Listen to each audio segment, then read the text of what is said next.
So ఇప్పుడే మనం చూసుకున్నట్లయితే డ్వాక్రా వ్యవస్థలో సంస్కరణలు అయితే రావడం అయితే జరిగింది. భాజపా రాష్ట్ర అధ్యక్షుడు మాధవ్ రాష్ట్రంలో కొన్ని ప్రాంతాల్లో డ్వాక్రా మహిళలకు రుణాల మంజూరులో జాప్యం, అనవసర పత్రాలు, బలవంతపు బీమాలు, అదనపు డిపాజిట్లు, రుణాల మంజూరులో ఆర్పీల ద్వారా పర్సంటేజీల వసూలు వంటి ఫిర్యాదులు జనతా వారధికి వస్తున్నాయని భాజపా రాష్ట్ర అధ్యక్షుడు అయితే అన్నారు. సభ్యులకు సరైన అవగాహన లేకపోవడం వల్ల అవకతవకలకు అవకాశం ఏర్పడుతుందని ఆందోళన వ్యక్తం చేశారు.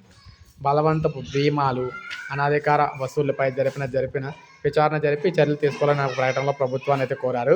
స్వయం సహాయక సంఘాల వ్యవస్థపై ప్రభుత్వం సమగ్ర సమీక్ష నిర్వహించి సంస్కరణలు చేపట్టాలని, స్వయం ఉపాధి కోసం నిర్దేశించిన రుణాలు, వైద్య ఖర్చులు, విద్య, వివాహాలు, అప్పులు చెల్లించడం లాంటి వ్యక్తిగత అవసరాలకు వినియోగిస్తున్నారు. దీంతో మహిళలు బ్యాంకులు, మైక్రో ఫైనాన్స్ సంస్థలు, ప్రైవేటు వడ్డీ వ్యాపారులు అప్పుల చట్టంలో చిక్కుంటున్నారు.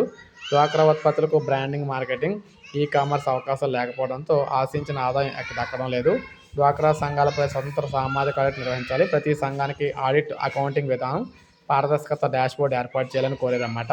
ఎందుకంటే అనేక అవతాకలు అయితే జరుగుతున్నాయి డ్వాక్రా రుణాలకు సంబంధించి. వీటన్నిటిని ప్రక్షాళన చేయకపోతే డ్వాక్రా మహిళలు అయితే తీవ్రంగా నష్టపోతారన్నారన్నమాట. సో ఇది మనకి అప్డేట్. ఒక లైక్ చేయండి, సబ్స్క్రైబ్ చేసుకోండి.